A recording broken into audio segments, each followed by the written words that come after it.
اعوذ باللہ من الشیطان الرجیم بسم اللہ الرحمن الرحیم الحمد للہ والصلاة والسلام علی اہلہ اما بعد فقد قال اللہ سبحانہ وتعالی فی محکم کتابہ المجید وفرقانہ الحمید بسم اللہ الرحمن الرحیم قد جاءکم من اللہ نور وکتاب مبین صدق اللہ العلی العظیم۔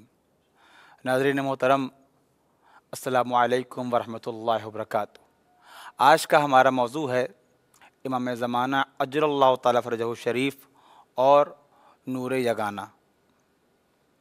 تاریخ اس بات کو جانتی ہے، اسلام سے واقف ہر مسلمان اس بات کو جانتا ہے کہ پروردگار عالم نے خلقت بشریت اور خلقت کائنات سے پہلے جس شے کو پیدا کیا، خلق فرمایا، وہ نور خاتم النبیین حضرت محمد مصطفیٰ صلی اللہ علیہ وآلہ وسلم تھا۔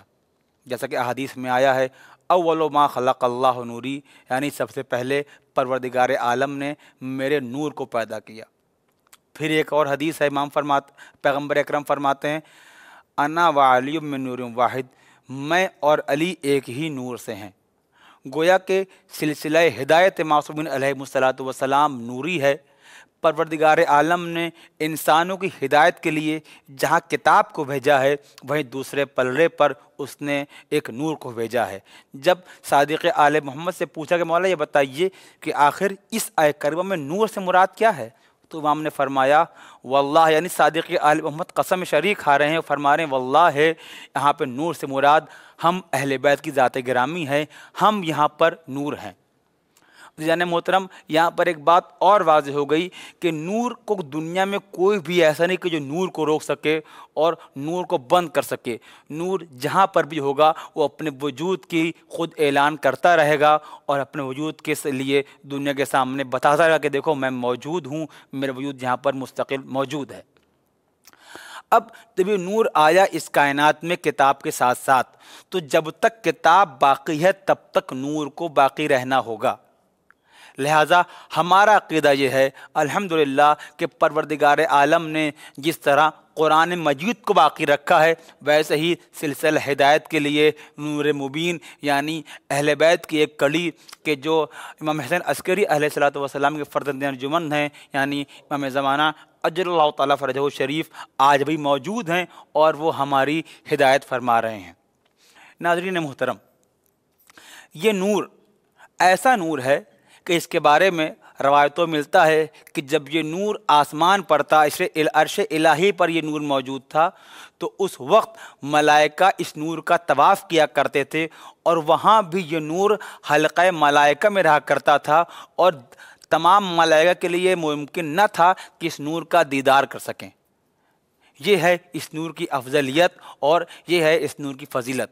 ناظرین محترم، دو نور ہیں جن کو ایک خاص اہمیت حاصل ہے، ایک یہ نور، دوسرا نور جناب سیدہ سلام اللہ علیہا، کہ وہ ایک ایسا نور ہے جو کبھی کسی کی صلب میں نہیں رہا، بلکہ براہ راست پیغمبر اکرم صلی اللہ علیہ وآلہ وسلم نے اس نور کو پروردگار عالم کی بارگاہ میں جا کر، یعنی معراج پہ جا کر جنت سے حاصل کیا تھا، اور اس نور اور یہ نور نہ کسی نبی کی صلب میں رہا نہ کسی ولی کی صلب میں رہا۔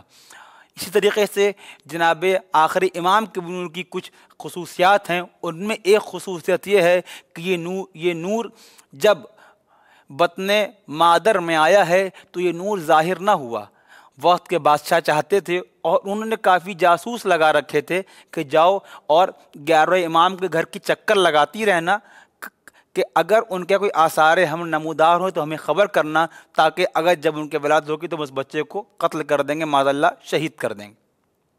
لیکن پروردگار عالم نے اس نور کا عجیب انتظام کیا ہے، جس طریقے سے مادر موسیٰ سلام اللہ علیہا کے یہاں جب ولادت ہونا تھی تو پروردگار عالم نے اس نور کو، یعنی جناب موسیٰ علیہ السلام کے وجود کو دشمن سے چھپائے کے رکھا، اور حالات حمل ظاہر نہ ہوئے۔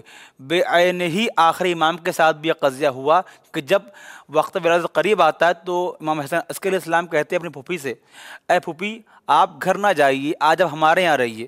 بھی فرماتی کیوں؟